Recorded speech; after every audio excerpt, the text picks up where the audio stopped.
सतनाम। श्री वाहिगुरु साहिब जी।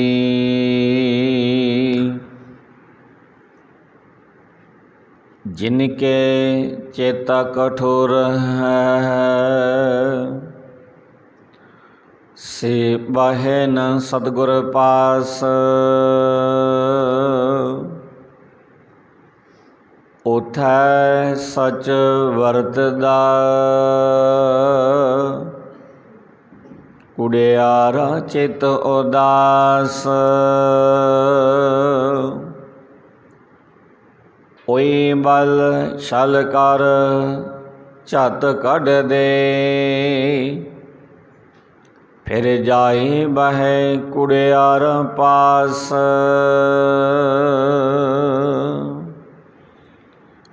बिच सच्ची कूड़ ना गड़ई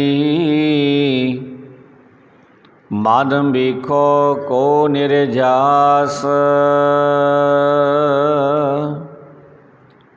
कुड़ियार कुड़ियारी जाए रले सचियार सिख बैठी सतगुर पास।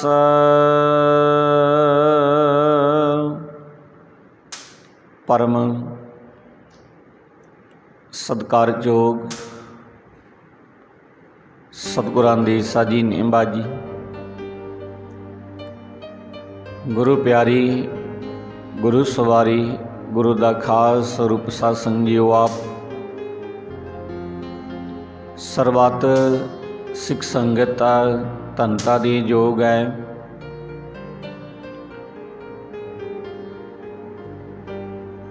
आओ रल मिल के सतगुरां दे बचनां दे नाल सांझ पाइए, कथा दी आरंभता करिए।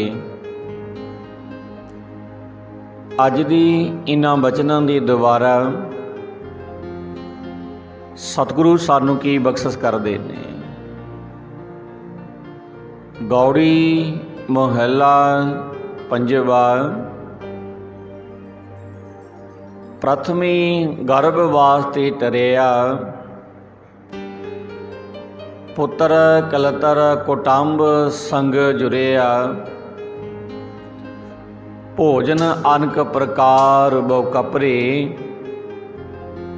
सर पर गबन करहंगे बपरे।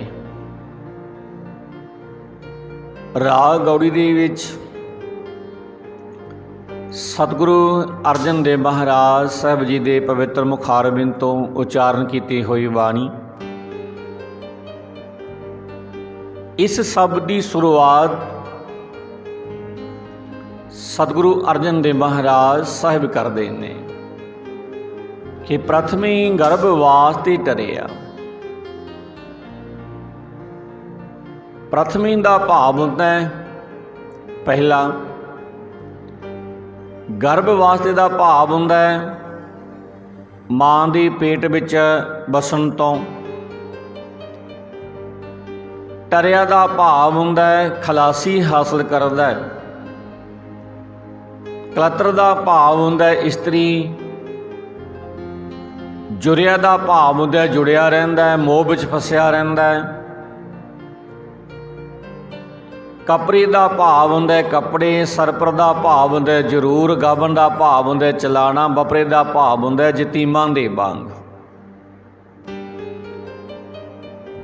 सतगुरु अर्जन देव महाराज सब की शुरुआत इन्हां वचनां दे नाल करदे ने ते इस शब्द दीयां जो रहाओ वालियां पंक्तियां ने उन्हां दे द्वारा सतगुरु सानू की बख्शिश करदे ने। पासा कहती कबन अस्थान जो कबू न टरै कबन शब्द जिता दुरमत हरै रहाओ। कबन का भाव होंदा केड़ा। ना टरै का भाव होंदा नाश नहीं हुंदा। जित का भाव होंदा जिस दे राही। दुरमत का भाव होंदा खोटी मत माड़ी सिक्ख्या। सतगुरु अर्जन देव महाराज रहाओ वालियां पंक्तियां दे दुबारा बख्शिश करते ने। पासा कहंदी हे भाई वो किहड़ा थां है जिथे सदा आनंद रहिंदा है, ते वो किहड़ा शब्द है जिस दी वरक दे नाल मनुख दी माड़ी सिक्ख्या खोटी मत दूर हो जाती है। हुण रहाओ वालियां पंक्तियां दे विच प्रश्नवाचक निशानी लग गई। सतगुरां ने सवाल कर लिया कि वो थां किहड़ा है जिथे सदा अटल जिहड़ा सदा अटल रहिंदा है, ते वो थां शब्द किहड़ा है जिसदी वरक दे नाल मनुख दी खोटी मत दूर हो जाती है। ते सतगुरु शब्द की शुरुआत करते हैं कि प्रथमे गर्भवास ते टरिया पुत्र कलतर कुटुंब संग जुड़िया। सतगुरु कहते हे भाई जीव पहला मां के पेट विच बसन तो खलासी हासिल करता है। जीव पहला मां के पेट दे विच बसन तो खलासी हासिल करता है। जग दे विच जन्म लैके फिर सहजे सहजे जवानी ते पहुँच के पुत्र इस्त्री आदि परिवार के मोह विच फसिया रहिंदा है। कई किस्म का खाना खांदा ये मनुख, कई किस्मां के सोहने सोहने कपड़े पहनदा है, ते सारी उम्र इन्हां रंगां दे विच मस्त रह के कुराही पिया रहिंदा है। पर अजिहे बंदे भी जरूर यतीमा वांग ही जगत विचों कूच कर जाते हैं, जिहदा कोई आसरा ना होवे। ते सतगुरु अगे फिर बख्शिश करते हैं कि इंद्रपुरी मैं सर पर मरना, ब्रह्मपुरी निश्चल नहीं रहना, शिवपुरी का होएगा काला, त्रैगुण माया बिनस बेताला। इंद्रपुरी का भाव हुंदा है वो पुरी जिथे इंद्र देवते का राज मन्निया जाता है। ब्रह्मपुरी का भाव हुंदा है ब्रह्मा की पुरी।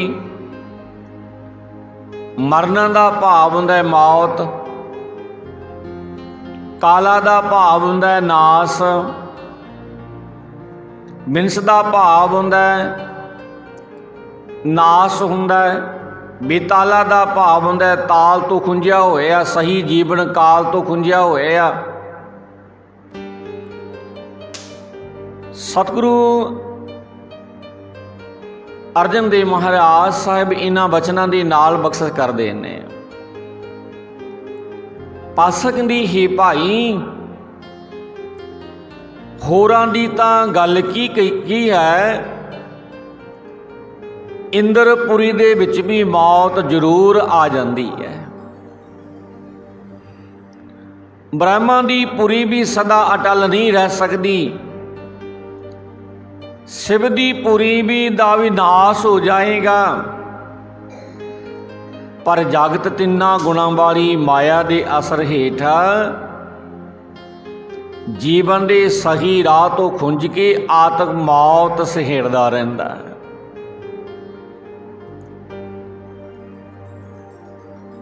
अगे सतगुरु अर्जन देव महाराज फिर बख्शिश करते हैं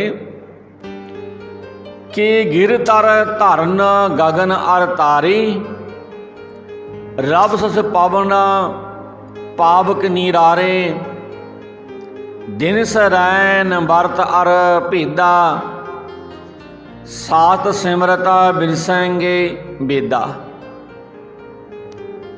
सतगुरु अर्जन देव महाराज कहते हे भाई पहाड़ रुख ਧਰਤੀ ਆਕਾਸ਼ ਤਾਰੇ ਸੂਰਜ ਚੰਦ ਹਵਾ ਅੱਗ ਪਾਣੀ ਦਿਨ ਤੇ ਰਾਤ ਵਰਤ ਆਦਿਕ ਵੱਖ-ਵੱਖ ਕਿਸਮਾਂ ਦੀਆਂ ਮਰਿਆਦਾ ਵੇਦ ਸਿਮਰਤੀਆਂ ਸ਼ਾਸਤਰ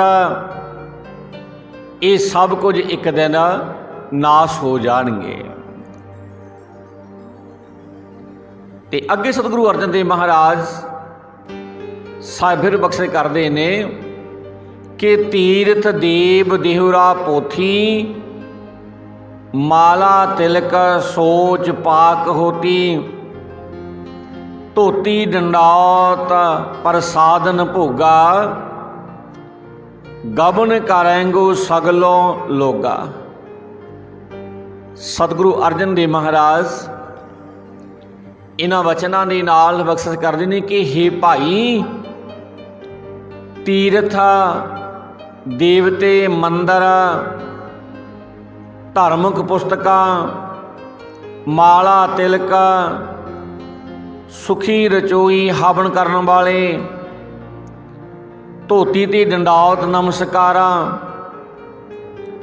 ਦੂਜੇ ਪਾਸੇ ਮਹਿਲਾਂ ਦੇ ਭੋਗ ਵਿਲਾਸ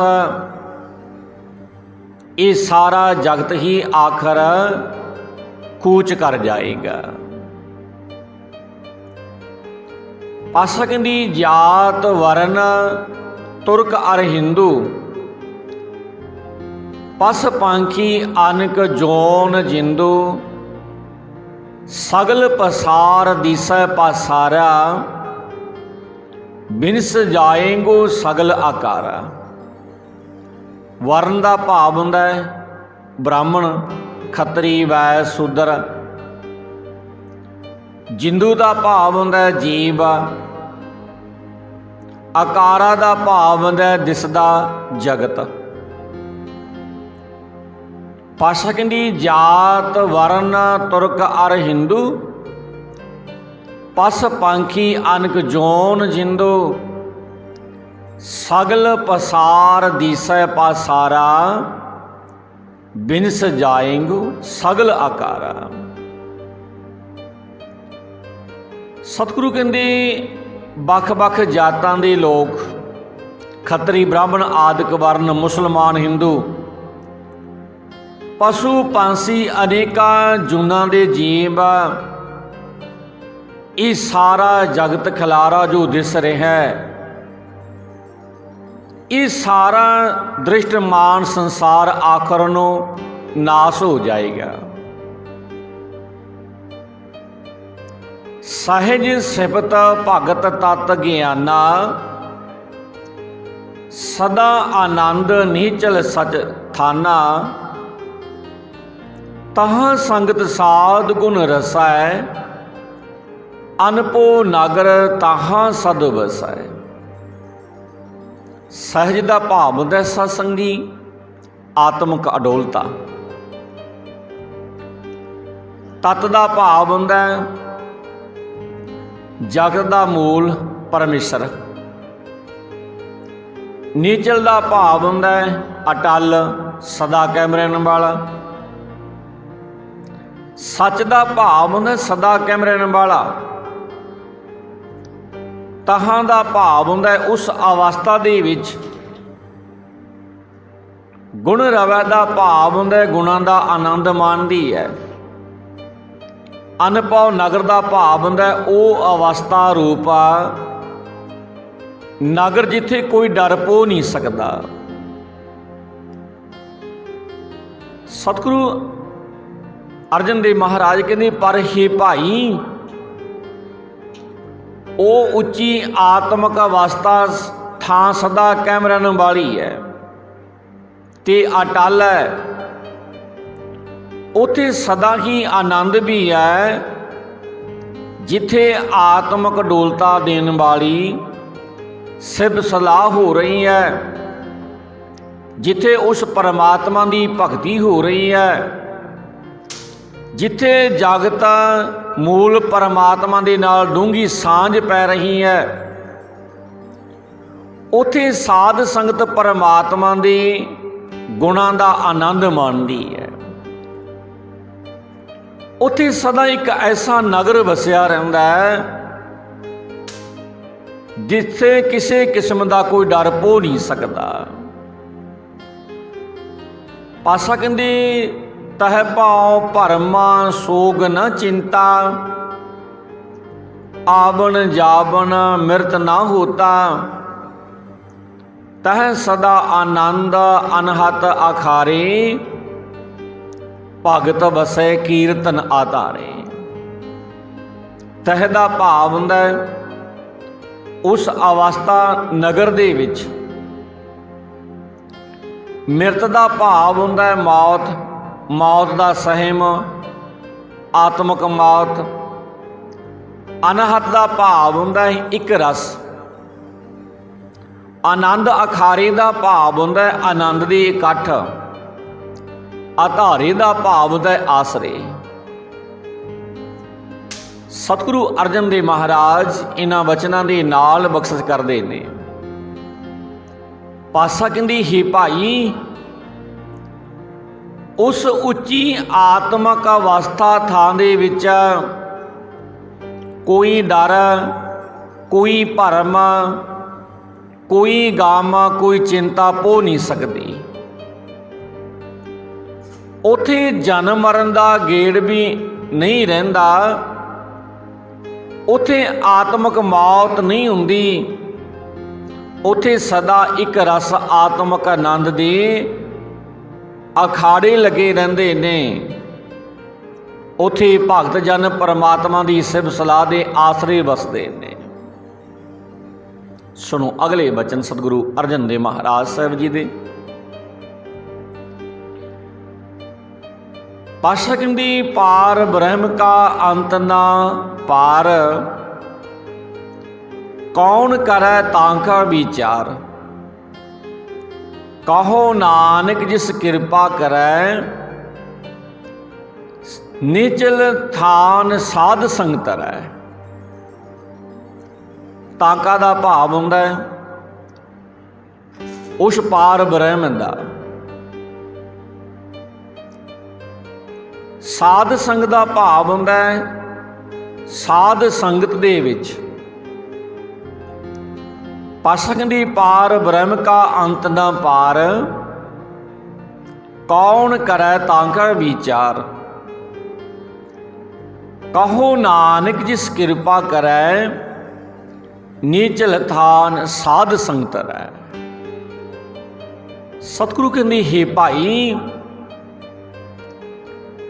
ਜਿਸ ਪਰਮਾਤਮਾ ਦੀ ਇਹ ਰਚਨਾ ਰਚੀ ਹੋਈ ਹੈ, ਜਿਸ ਪਰਮਾਤਮਾ ਨੇ ਇਹ ਸਾਰੀ ਸ੍ਰਿਸ਼ਟੀ ਸਾਜੀ ਹੋਈ ਹੈ, ਉਸ ਅਕਾਲ ਪੁਰਖ ਵਾਹਿਗੁਰੂ ਪਰਮੇਸ਼ਰ ਦੇ ਗੁਣਾਂ ਦਾ ਅੰਤ ਨਹੀਂ ਪੈ ਸਕਦਾ।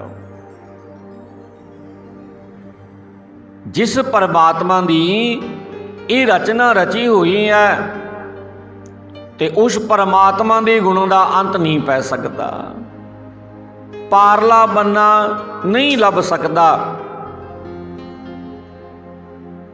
ਜਗ ਦੇ ਵਿੱਚ ਐਸਾ ਕੋਈ ਮਨੁੱਖ ਨਹੀਂ ਹੈ ਜੋ ਉਸ ਪਰਮਾਤਮਾ ਦੇ ਗੁਣਾਂ ਦਾ ਅੰਤ ਪਾਉਣ ਦਾ ਵਿਚਾਰ ਕਰ ਸਕੇ।